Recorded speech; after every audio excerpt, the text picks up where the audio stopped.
Take a look at the futures, folks. We're up about 100 points on the Dow. S&P 500 up about 8.7.5. The NASDAQ up as well. Joining us right now is Carol Schleif. She's BMO's private wealth chief market strategist. Carol, I don't think you expected that when you came on, we were going to ask you about who you think should be the next Fed chair. But we're happy to have you weigh in on that or the other controversy of the morning, which we've been debating about how you feel about NVIDIA paying the president 15% for all of the chips going off to China. Yeah, both issues are a little bit interesting to delve into, but it's also important to remember with some of the volatility we're seeing in the August trading is that August trading in general can be kind of a nonsense month because there's a lot of light volume. You've got a lot of Europe on vacation. You've got Congress out, Supreme Court out. So it's going to be more headline driven, and it's pretty fun to try to dig into some of those. Okay, but let's do this headline. Let's just go straight to tariffs.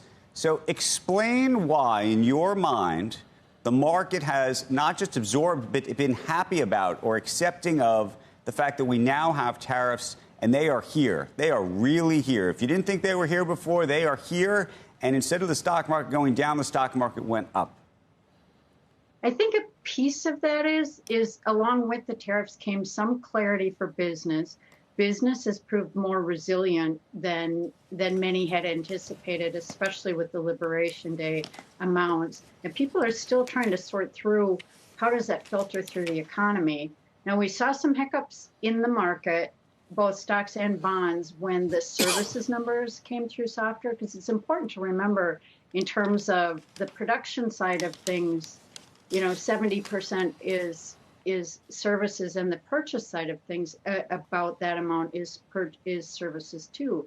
But if we start impacting the services numbers as a second and third knock-on impact of tariffs, for example, either tariffs or policies in general, because, for example, foreign students pay full freight at a lot of our universities. That comes through as services spending. So there's things there that markets will look at. They'll watch the CPI, they'll watch the PPI this week to see how it filters through. But for now, markets are leaning into the fact that we've got some clarity. We know the amounts. We've cut some good deals. But here's the thing that I feel you. I hear you. But the thing that I don't understand is, the CEOs I talk to do say sometime come this fall, maybe it's not here yet, but they're going to have to raise prices. They've absorbed the prices before.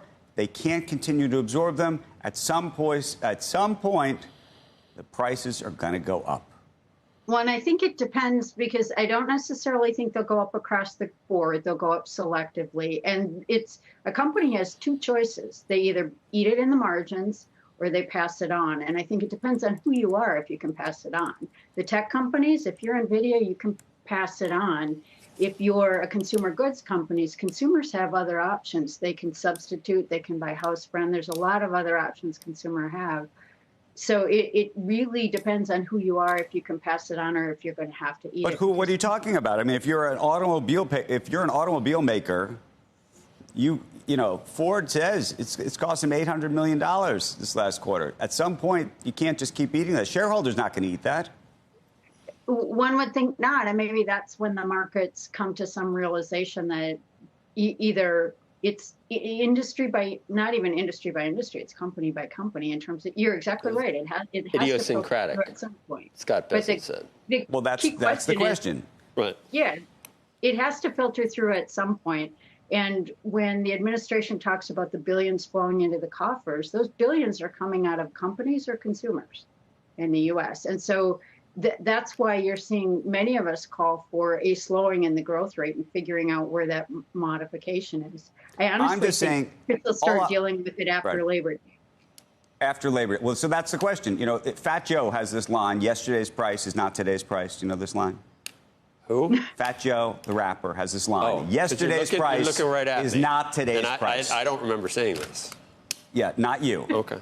And you're looking slimmer than ever. I am. I have crevasses here. You're looking great. I can see my rib cage for the first time in 30 years. Good for you.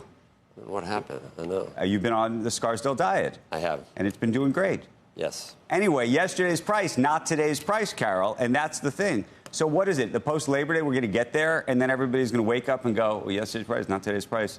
Okay, that's not good for the market. Or You think it's smooth sailing through Christmas?